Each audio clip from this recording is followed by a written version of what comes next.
morning everyone, it's Chandrakala. So today we will complete our previous topic, that is we were discussing about some cases, some special cases based on angle between force and displacement, and we have already seen two cases. The first case is if the force and displacement are in same direction, then the angle between them will be 0 degree and cos 0 degree will be equal to 1, and hence the amount of work done will be directly equal to product of force and displacement, and that will be positive. Second case we have discussed is if the displacement is perpendicular to applied force, or if the displacement is normal to applied force, then angle between them will be 90 degree and cos 90 degree will be equal to 0, and hence the amount of work done will be equal to 0. We have seen some examples also. Now we will start our third case. So case third is if displacement and force are opposite to each other. That means displacement is opposite to force applied. Displacement is opposite to force. This is the third case. It means what? The body is displacing in this direction. That means the body is moving in this direction and displacement is in this direction. And force is in this direction. So in this case, angle between them will be 180 degree. Okay. So when angle between them theta is equal to 180 degree, then cos 180 degree will be equal to -1. That means this time the value of cos theta will be equal to -1. When we will put this value in the formula, W is equal to Fs cos theta, that is W is equal to Fs cos 180 degree, that is equal to Fs into -1. Then amount of work done will be equal to minus Fs. That means this time the amount of work done will be negative. Okay. The best example is friction force, because friction force always acts in opposite direction to motion of the body. Okay. So under this heading also we will discuss some examples. Our first example is same as we discussed right now, that is force of friction. In the case of force of friction, both the force of friction and displacement will be in opposite direction.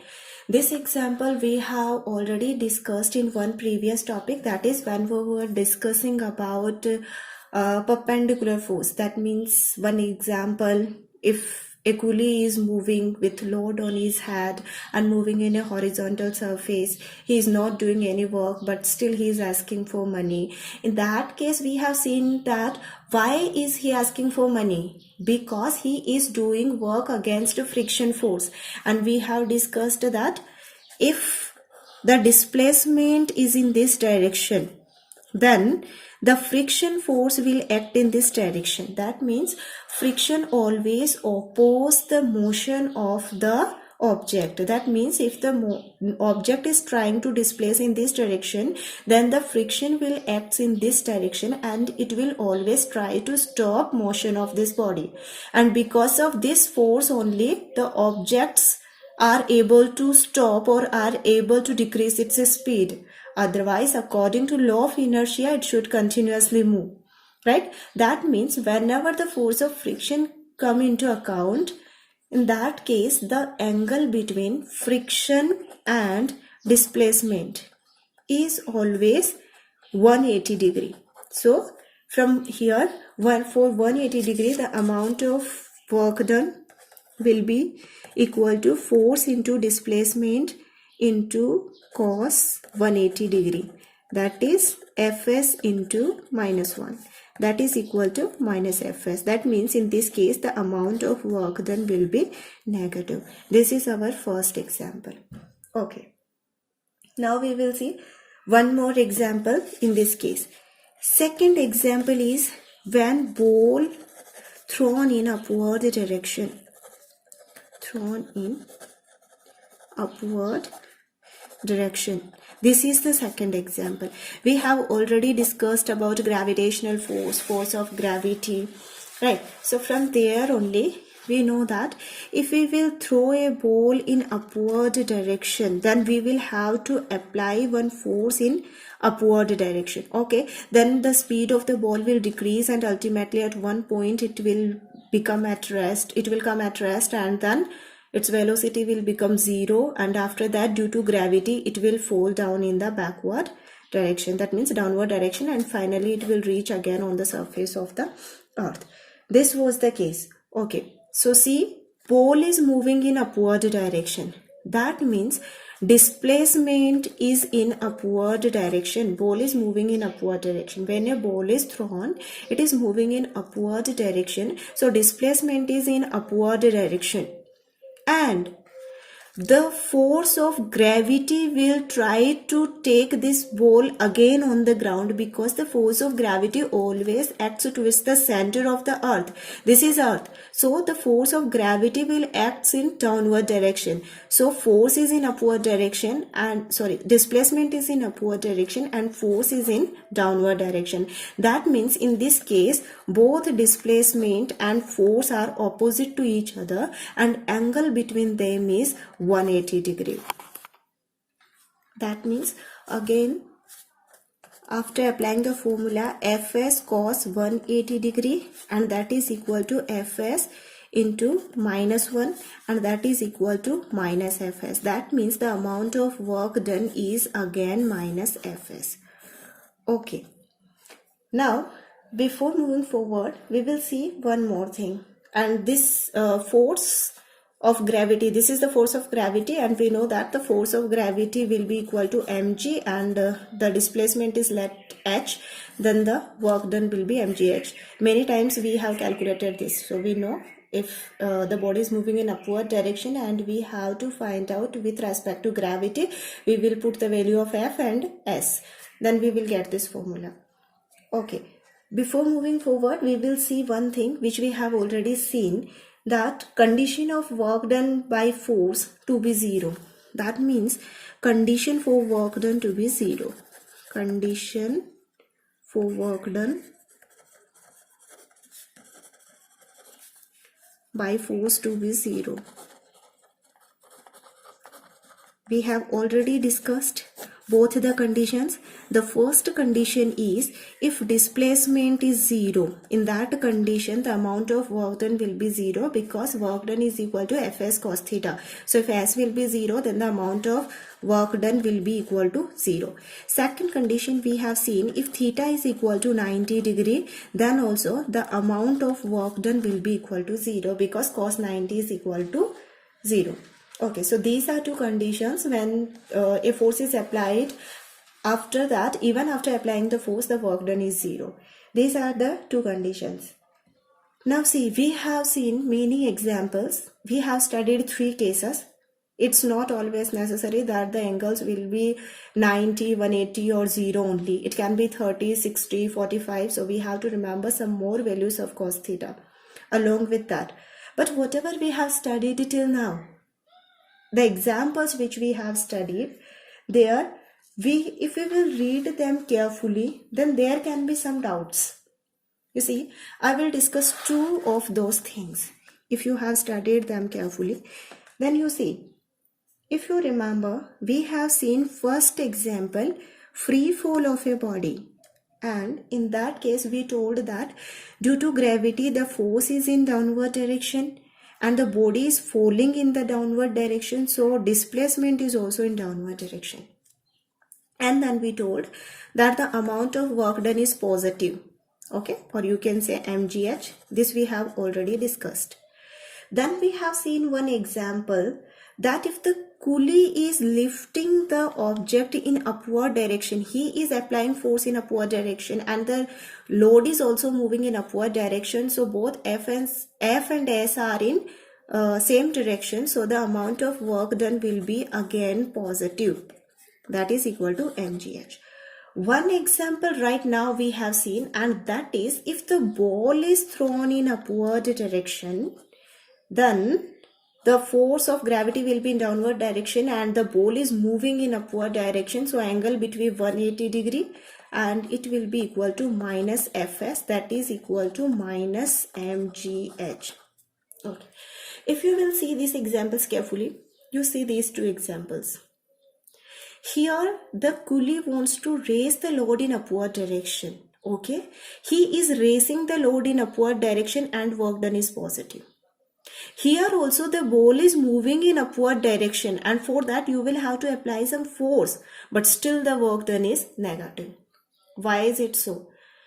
It is so because it teaches that before answering the question, read question very carefully. Okay, so see here. Here you have considered the force applied by coolie. This is force applied by coolie. Okay. And this is the force of gravity. See here also when the coolie will apply force in upward direction, the gravity will try to pull it in the downward direction. So if here you will consider the force due to gravity, then that will be in the downward direction and the amount of work done will be negative because this is in the downward direction and this is in the upward direction. So they will be opposite to each other and the amount of work done will be negative, that is amount of work done will be minus mgh. But here we have not considered gravity, we have considered the force applied by coolie and coolie is applying force in upward direction. Similarly here also the person who is throwing ball, he will have to apply force in upward direction. So if you consider his force applied by that main, if you will consider the force applied by the main who is throwing the ball in upward direction, then both force and displacement are in same direction and the amount of work done will be positive here too. That means what? That means you have to read question very carefully what they are asking. If they are asking with respect to gravity, this word is very important. That means if they are asking with respect to gravity, then we have to consider this gravitational force. Here also this gravitational force. But if they are asking with respect to force applied, then this force which we are applying, so in this case it will be positive and in this case also it will be positive. So what? Here it is with respect to applied force. This is applied force and here it is with respect to gravity, So these two things we have to see very carefully while answering. Just don't get confused that sometimes it is becoming positive and sometimes it is coming negative, sometimes it is coming zero. It is not like that. Right? That means we will read the question carefully. If they are asking with respect to gravity, then we will solve the question accordingly. And if they are asking with respect to force applied by coolie or main or by woman, then we will consider that particular case and accordingly we will give the answer. This can be the first doubt if we will read the examples carefully. Now we will see our second doubt. So the second case is when force applied is in upward direction and displacement is also in upward direction. When coolie is raising load in upward direction, then the amount of work done will be equal to Fs. And when the coolie has kept load on his head or shoulder and he is moving on horizontal platform, then displacement is in this direction and the weight of the luggage, that means the force due to gravity, will be in the downward direction and angle between them will be 90 degree. Amount of work done will be equal to 0. Similarly, in third case, the coolie has already kept the luggage, he is moving on horizontal surface, then the work done by force of friction will be in this direction. That means the friction is acting in this direction, displacement is in this direction. So angle between them is this time 180 degree and the amount of work done will be negative. That means just by reading one word of the question we will not answer. Right? First we will read the question very carefully and then we will answer our question. Next thing is, in all these examples we have considered that force is constant. But is it necessary that for continuously we are applying constant force on an object? Yes, that means the force can be variable. If the force is variable, in that condition we will need its graphical representation. In class 9th, we have studied three terms, that means displacement, velocity and acceleration, and we have discussed their graphical representation also. That means if any of two will be given, we can find the third one either by finding slope of the graph or by finding area of the graph. Similarly, if force is variable, we will plot a graph between force and displacement. Suppose displacement is taken on the x-axis and force is taken on the y-axis. So according to the given numerical value, first of all we will plot a graph.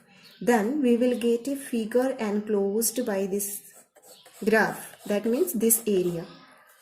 By finding area of this figure, we can calculate amount of work done, because work done is product of these two quantities, and therefore due to this product we have to find out area enclosed by this figure. This method can also be used if force is constant. That means again we will take y-axis, x-axis, displacement on x-axis and force on y-axis. Force is constant. Constant means if it is 50 Newton, then continuously it is 50 Newton for next some time. And in that condition also we will get some enclosed area. From here also we can calculate amount of work done just by finding the area. That means what kind of figure we are getting, whether it is a square or a rectangle or triangle, accordingly we will apply area. So in first class we have calculated some numerical values, and then we had written derived units. We know about fundamental units and derived units that we have studied. Okay, so but still in physics generally we work with SI unit, but still we need knowledge of CGS unit also, because in questions sometimes CGS units are given and we have to find out answer in CGS. Sometimes the units are given in both SI system and CGS system. So before solving question, our first tries to take them in a single system of units, otherwise we cannot get the answer. So here the SI unit of work done is joule, and CGS unit of work done is see, energy also has the same unit and work done also have same unit. So we know formula about work done, that is F is equal to F into S. Cos theta is a trigonometric ratio and it will not have any unit. So units will, F will have only unit and S will have unit.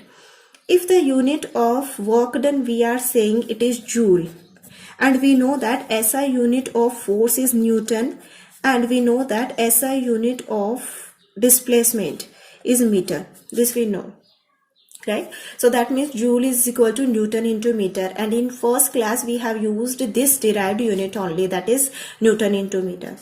Now if we have to define 1 joule, how will we define? Obviously if you want here 1, then you put here 1 and put here 1. That means 1 into 1 will be 1.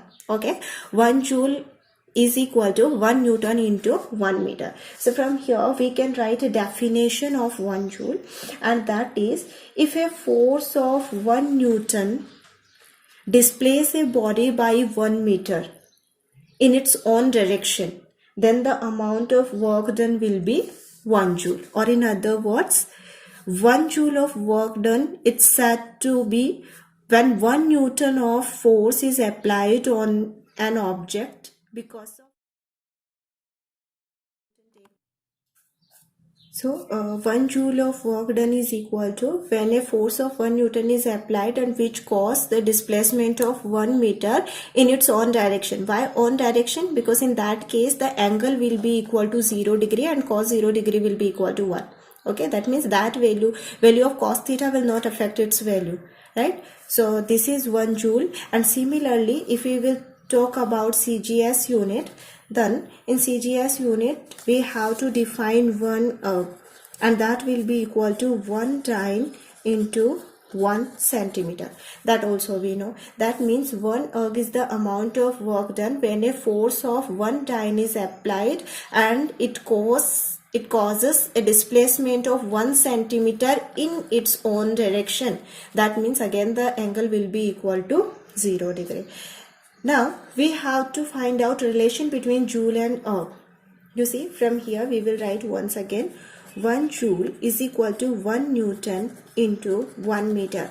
If we want to convert this in CGS system, because we want this also in CGS system, then we know that 1 Newton is equal to 10 raised to power 5 dyne. And 1 meter is equal to 100 centimeter. That means 10 raised to power 2 centimeter. That means it is equal to 10 raised to power 7 dyne. 1 joule is equal to 10 raised to power 7 SI unit of work done is not dyne, it's that means 1 joule is equal to 10 raised to power 7 arc. This is all about work done. In next class we will discuss some numericals and some examples. Till then you will keep it revising. Thank you.